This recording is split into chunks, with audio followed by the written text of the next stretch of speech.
comic books, movies, TV, and more.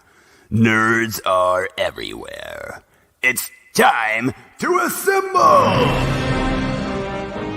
It's Nerds United.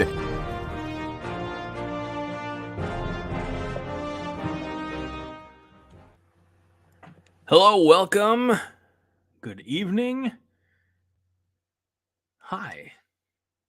Welcome to a brand new Nerds United, a Jittery Monkey podcast, jitterymonkey.com, as well as live here on YouTube, on Facebook. And I know what you're thinking. This is a two-man show. Where the hell is the other man? Where is the co-host of the year, Mike Luther? And as I prepared the stream and I sent Mike the link and I reminded him 9 o'clock, he says, you're going to have to start without me. I'm at a bonfire. And I said, well, this is a two-man show. I can't start without you. I said, how about tomorrow night? Are you available tomorrow night? He says, no. He said, just go ahead and do a short show without me. I said, Mike, you know the premise of this show, especially the end of the show, the last segment, if you will, is the two of us going on, creating lists or choosing five out of a list that we provide for each other. I said, I can't do that with you. So if you're tuning in tonight, and I know you are, Fred, expecting for us to save five professional wrestlers on each given list, oh, you're going to be disappointed. Anyway, Fred Sacco is here. Fred has become a regular. He's been a regular on the Five Heart Podcast on Thursday nights from coronation.com. Five Heart Podcast was a jitterymonkey.com podcast at its very beginning. And then it was always a Coronation show. We just kind of moved it over there and took it off of this site. And I mean, it's still always at its heart. I mean, that's why it's got the monkey like all the and its logo like all the other Jittery Monkey podcasts. So Fred's been a Chatterfield, as we like to call our Thursday night gang, for a long time now, and is a glutton for punishment, I suppose, because he joins us now on Friday nights. In fact, when the stream, the link got posted, Fred says, I'll be there and I'll be square. We appreciate that. Old school reference, playing Zelda Tears of the Kingdom. Games harder than Greg thinking about working without a format. Again, another tremendous Thursday night reference. And I have a format tonight. I haven't done a solo Nerds United in a very long time. Last time I did a solo Five Heart podcast was, again, on I'll be very honest with you, it was on a YouTube channel with a lot more subscribers than this. A lot of interaction. And that show actually probably went on for about 45 minutes or an hour. I haven't done a solo Nerds United in years. Honestly, 6 years. There was a time when solo Nerds United were, the show started for those of you who might be new, the Freds of the world, so to speak. The show started as it was an interview show, and I utilized it, largely independent comic makers. In the infancy, I actually drew inspiration from AMC's Comic Book Men, which was a Kevin Smith reality show based on Jay and Silent Bob's secret stash in, I want to say, Red Bank, New Jersey. Anyway, and they had celebrities on there all the time, and normies, regular folk. That's actually how the first podcast I ever listened to. Now it's all right. We got time. We got time for stories. The first podcast I ever listened to, I thought, because it was Kevin Smith and his friends all sitting around recording it, kind of at bumper at the beginning and the end of the show. And I thought that was an actual podcast. So I went looking for it. The first podcast I ever listened to, I ever sought out, ended up being Fat Man on Batman with Kevin Smith. And that has morphed and evolved similar to Nerds United. But that's what gave me the inspiration to do my own show. And so the very first episode was in June of 2013, and it was with Van Jensen. Fred, you'd appreciate Van. He's from Nebraska. He's a Husker fan as well. But he was writing for Green Lantern. He wrote for The Flash. But we were talking quite a bit about Pinocchio Vampire Killer, Vampire Slayer, which was an independent book that he had written as well. So, in fact, had him on in 2013 as the first guest and brought him back on in 2014 for like the year anniversary. Talked with, friends of mine who have worked for Marvel and DC in various capacities. But it wasn't until maybe the 9 or 10 month mark of this show that I actually reached out through, again, Comic Book Men, and I didn't realize that this individual was a comic book fan and creator, but actually spoke with, on this very podcast, Daryl McDaniel, aka DMC from Run DMC. And so that was kind of I don't want to say that we peaked early, but that was the early version of the show. And if I didn't have a guest, I just didn't have a show, and I can go months without a show. And then I said, well, there's news and notes and headlines and things like that I can chime in on, which is essentially what tonight's going to be. There's not going to be a ton of banter. It's just going to be news and notes, and we'll make it an early night for you. So Fat Man on Batman, Fred says, sounds like what happens when Illinois football coach Brett Bielema travels to Gotham and falls on Bruce Wayne. I appreciate the crossover humor there, Fred. Thank you.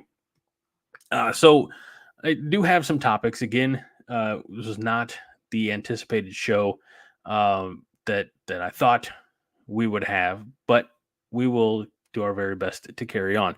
And we're going to carry on with probably the most anticipated movie of 2024, which is Deadpool and Wolverine.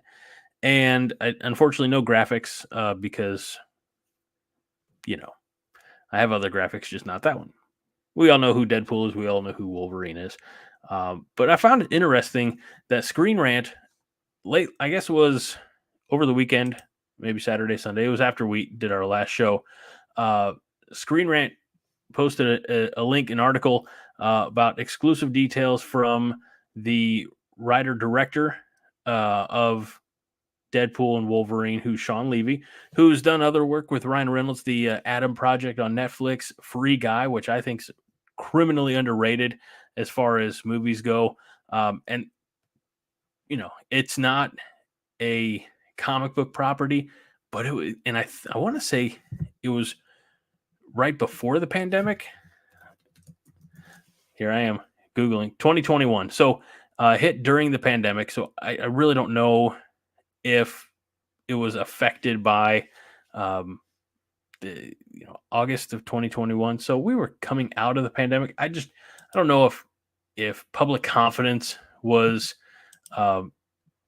high as far as going out in public and going to movies and things like that. But Free Guy is tremendous. It's on Disney Plus. Yeah, Disney Plus. It's a Fox movie. It's one of the last Fox movies, I think. Ryan Reynolds, he's terrific in it. I mean, it's a lot of fun. But he and the director of Deadpool and Wolverine, Sean Levy, have collaborated numerous times. And Levy told Screen Rant that it's a Deadpool and Wolverine is a Deadpool movie, but do not consider it a sequel to Deadpool and Deadpool 2. It's not.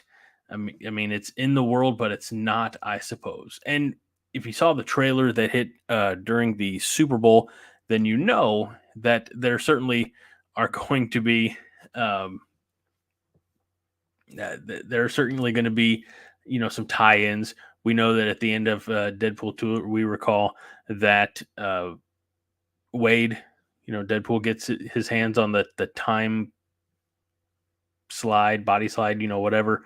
I think it was cables. And so he starts going back and brings Vanessa back, etc. So we can see some of these things. And then in the trailer, he gets brought into the TVA. So again, Deadpool and Wolverine, not a sequel. By the way, Fred says, you're on your own. Google your ass off. Heard Free Guy was good. Haven't seen it. Fred, it is worth a watch. If you have Disney Plus. It's on there.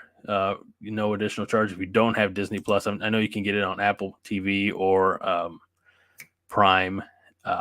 It's trust me, it's I think it's tremendous. It takes place in a video game. One of the better video game movies. It's not a video game that actually exists, but in that realm. So I'm a big fan of that movie. I'd go back and watch it tonight after the show, but we'll get to why I won't do that as we go on. So Deadpool and Wolverine, July 26th. So three months in a week. Should be a good time. I'm very excited for that. I was just surprised that it won't necessarily be a sequel, of the world, but not in the world, I suppose. So Fred says, like Deadpool 1, fell asleep during 2. Messes with Fred because he's named Wade Wilson, same as that mediocre Vikings quarterback back in the day. Just call him. I think the taxi driver, right? Doesn't he call him Mr. Poole? Yeah, I think so. I say just call him Mr. Poole. He'd appreciate this show of respect. Real quick, before we get too far along, I want to remind you, there we are, to like this video, all of you.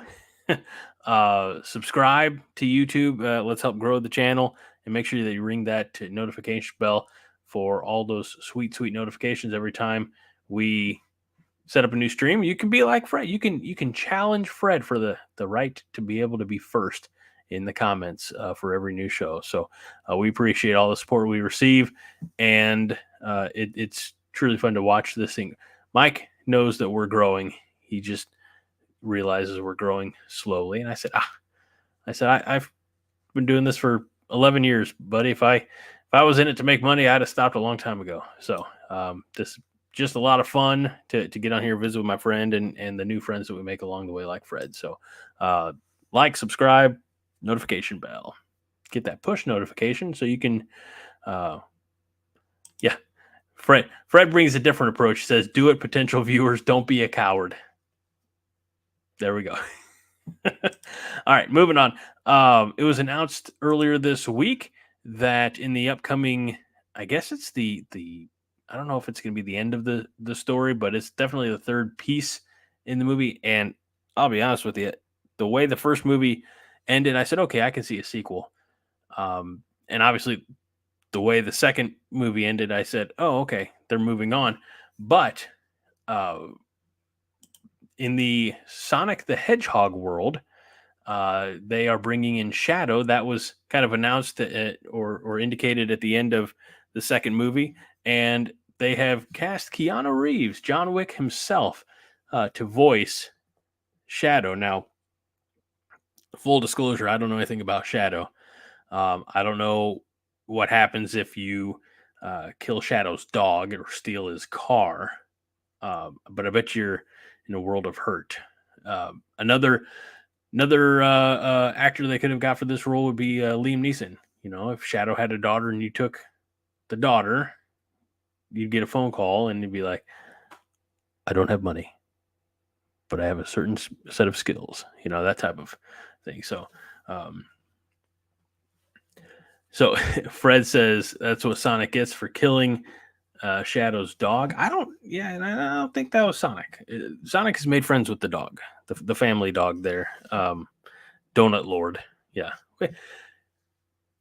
The original Sonic the Hedgehog movie was the first movie I ever took my son to see in the theater. And he was 4 at the time.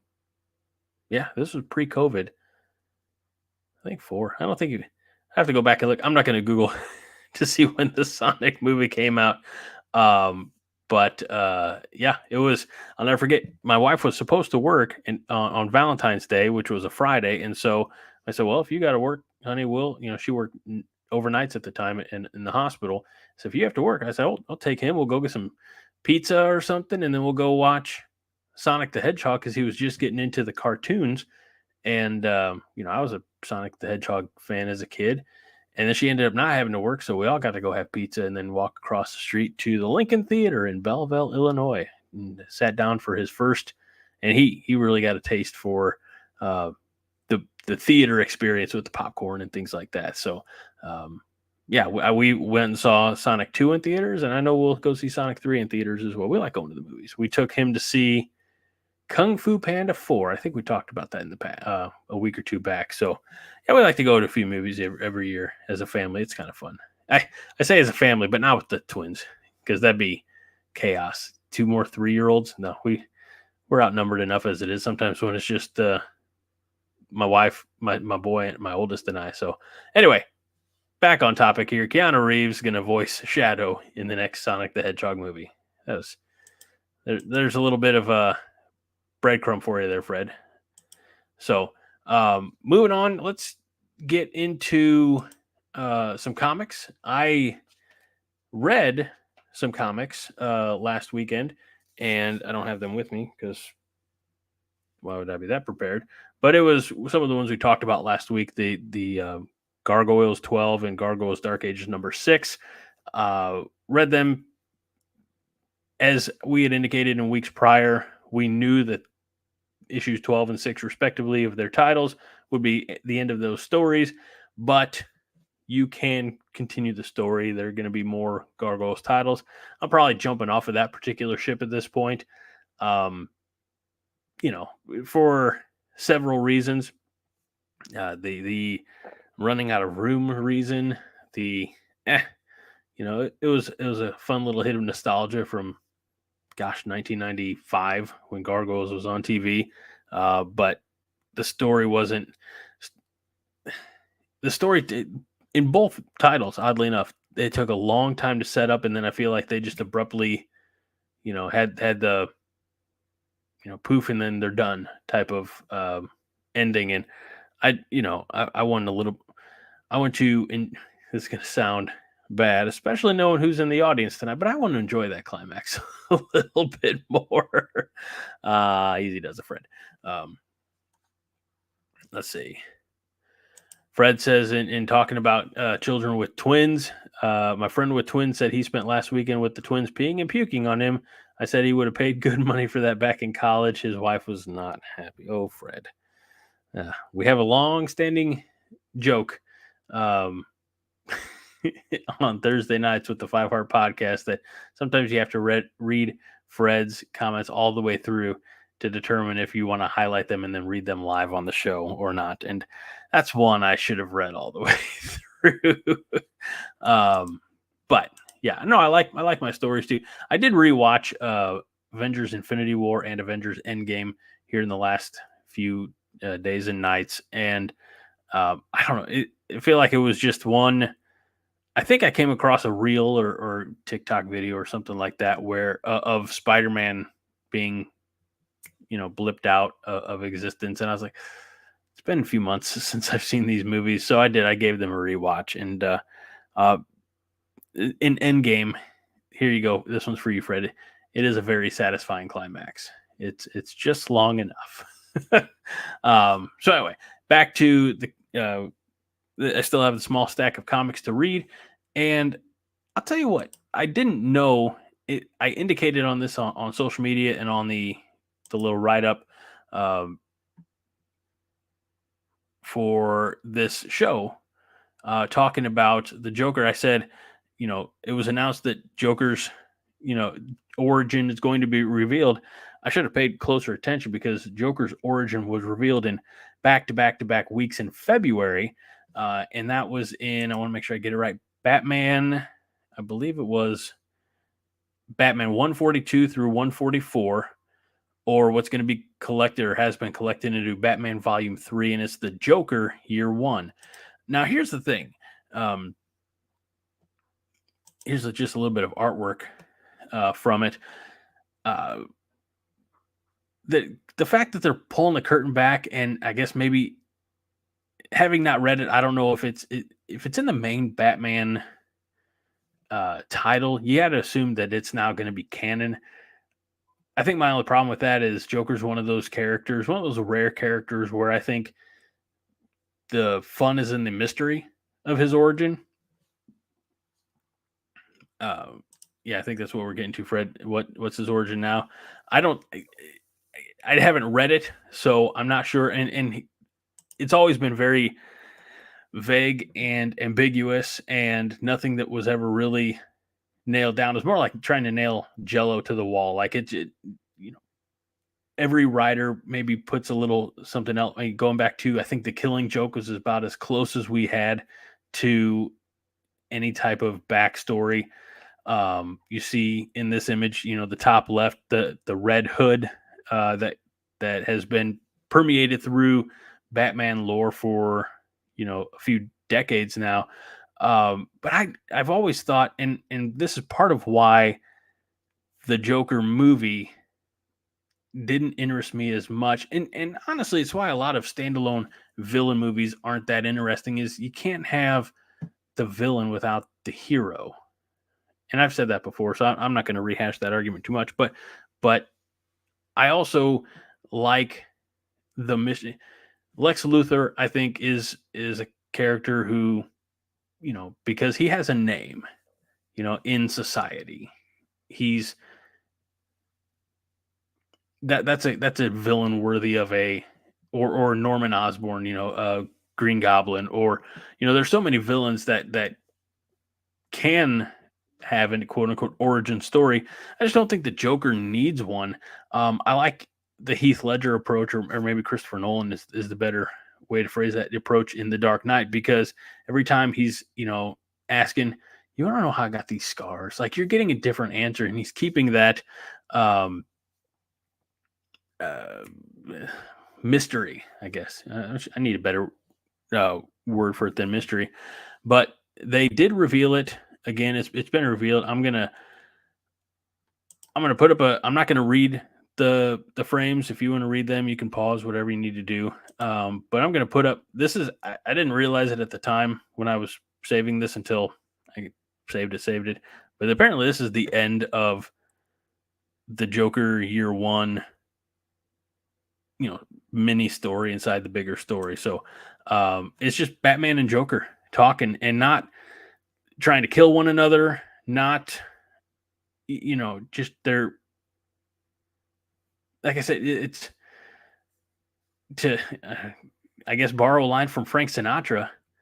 It's Batman and Joker. You can't have one without the other. Kind of like love and marriage, I suppose, which is ironic based on these frames here, where, all right, I guess I am going to read it now. Joker says, "I could have killed you at any point over the years. You know that, don't you? You lived because I let you." This is the weird part, but also in the scope of Joker makes sense. He's like, "Because I love you." Joker says to Batman, and Batman says, "And you lived because I let you, even though I hate you." It's, we get a different version of Joker's origin in the Batman 1989 movie. So, again, I like that there's been a very fluid history there for the Joker. So if they're making a canon, that's fine. Maybe I'll read it one day. But I again apologize for being about 3 months late on announcing that they were going to be doing a Joker origin. About 2 months behind on them actually doing it. So if you want to read the Joker origin or the Joker Year One, it's out there for you. Let's move on, shall we? We also got news this week. I shouldn't say not news. We got a trailer this week for Transformers 1. And here's just a quick image of some of the players in Transformers 1. You see there Optimus Prime, or I guess maybe not Optimus Prime at the time, but actually they don't have those names yet. You have the pink, I hate to say it, but like the token female, at least stereotypical color female, is played by Scarlett Johansson, and that character's name is Elita 1. You have the yellow character in the back, who we would know as Bumblebee, is B127. You have Brian Tyree Henry voicing D16, who's on the left, who will become, I believe, Megatron. And I just don't think a lot of these voices are right. And also, I shared the teaser, and we talked about the teaser here a week or two back, and I didn't know that this was going to be animated in this regard. There's animated, and then there's animated to look real, a la The Lion King or the Lion King prequel, Mufasa, that's coming out in the next year or so. When I shared Transformer 1, that teaser, that 10 or 15-second teaser, I had no idea that this was going to be an animated feature, but it's all CGI, as you can tell there. And it is the story of young Autobots and Decepticons who are not enemies yet. They are, and I not only that, and Fred, you're not wrong. Like it just doesn't look good. Muppet Babies meets Transformers. Why, God, why? And I'll go one. Like you can see the characters that we know and love as future versions of themselves. Like you can see that they're there, but you have this image here, and it's like it's almost too. It's like saccharine sweet. It's just. I don't know. I don't need teenage Transformers.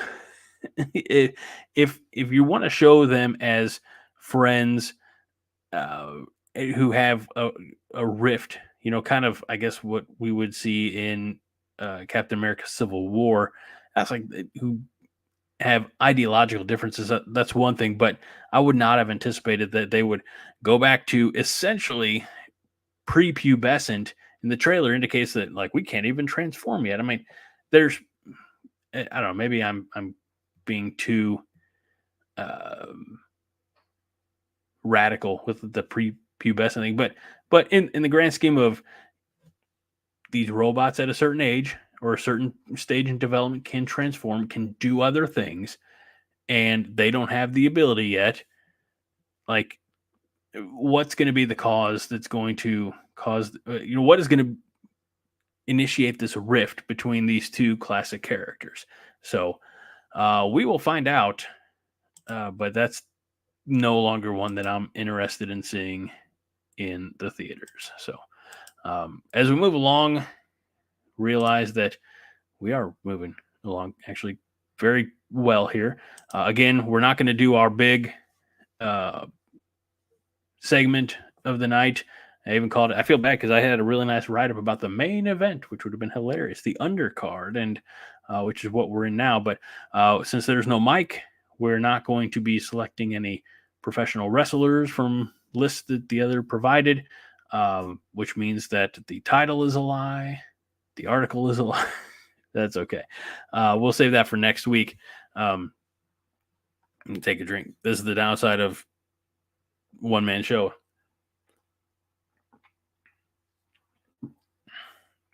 Good old-fashioned high quality H2O. The last thing that I had to talk about is actually something I'm very excited about for a couple of reasons. I'm excited because up until a few years ago, I didn't know about this organization, this town, nothing. And it wasn't until a documentary series came out through, I think, FX and Hulu. I found it on Hulu that I became aware. And I probably, like many of us, took interest because of the people involved. The fact that this football club is owned by an American and a Canadian, and it's a British or Welsh football club, I suppose. It was in a lower league, I suppose. NFL doesn't have anything to compare it to. I guess if Premier League soccer is the Major League Baseball, this would be like A-ball. I mean, it's down there. But what I'm talking about is Wrexham AFC, the Red Dragons. I'm talking about their owners. You see Rob McElhenney, Ryan Reynolds, who took over ownership of this club. And you got to go back and watch. If you're not familiar, jump on Hulu and watch it's a riveting series about how they take this team that's on the steps of having to fold. Like they're running out of operating costs, and they bring in the right people. They bring in a new coach. They bring in new director of football operations. They bring in players who have played it at higher levels, and they start sinking money into this club to keep it going, to kind of reignite the town. And that's kind of all that the first season is about. Fred says, I need to watch that. Guys at work talk all about the show and the doc. And the show made me a fan of the club. So I actually follow the club on, Facebook. So I knew, as we get, along here, I knew when it happened, what happened. So we'll talk about that in a minute. But Ryan and Rob and Ryan, however you want it, they have spent a lot of time, a lot of energy, a lot of money in picking up this football club by the bootstrap, so to speak, and helping them, regain some of that success. It's a big part of the town's identity. It's an old mining town. You get into the second season, they talk about this mining tragedy, and just caught like 123 or 136 miners never saw daylight again. So a lot of tragedy in this town, and the community rallies around this football club. And you hear about, like Rob says very early, it's like Philadelphia's a blue collar town. We've had our hard times, and we've had our heart broken by our sports teams, but so they had some kinship there. So they bought the team, and they, like I said, they've invested. And the first thing they needed to do was get out of the National League. It was like the fifth tier of football, and they did that in season 2. This time last year they were going up, they were being promoted, and that's kind of where that season ended. Well, the next full season of, I don't know if it's over, but they're at a point now, and again we'll get there. Talk about investing. They needed to get out of that National League to get extra funding to qualify to be able to, like, if we don't get promoted, we can't afford the team anymore. We're going to be too far in the red. But they did, and then so they're working on upgrades to the stadium, the race course. So this is a renting. I don't know why I'm showing this part. It's just I think what I love about it is that Ryan and Rob are so, I don't know, like they're so mindful of what this team means to the community, that they are all in. So this is just a rendering of the field house, or the cop, they call it, the stands, the just a part of the seating, and a little bit extra for the fans there. I mean, it looks like it's a tremendous digital rain. I guess it's in construction or under construction now. But the big news, I guess two parts of big news. One big news is that earlier this week, Wrexham AFC got promoted again. So they were in, I'm going to get this so wrong, EFL 2, and now they're in EFL 1, or next season will be in EFL 1, which is, I believe, European Football League 1. But again, it's all under the Premier League stanzas or status, whatever. So very exciting for them. And for me, as a fan of the show and of the team, I'm excited to say that Welcome to Wrexham Season 3 comes to Hulu on May 2nd. So I'm excited for the community. I'm excited, as Fred knows this because we're Husker fans, and we've been, they spent 15 years in the National League, which is, again, it's one step above like playing for the YMCA, I guess, so that little funding, things like that, and kind of getting their brains kicked in quite a bit. But their success, kind of gives me success for, like, some of my sports teams, the ones that Fred and I and best friend of the show Josh have in common, which is the Nebraska Cornhuskers. Like, if it can happen for Wrexham, it can happen for us. That type of thing. So there's a little bit of optimism there. But May 2nd. I don't have anything else. 35 minutes. That's actually about 15 minutes longer than I thought I'd go. But we all know it's no secret I'm a little long-winded when I want to be. So I know we have a few viewers out there. Fred's been pretty steady in the chat, and we appreciate Fred. But if there are anybody, last chance for comments or questions before we go ahead and shut this down. Again, Mike should be back next week. We'll do our pro wrestling saving then. We got to find a better title for that segment, but you all know, you understand what we're trying to get to. So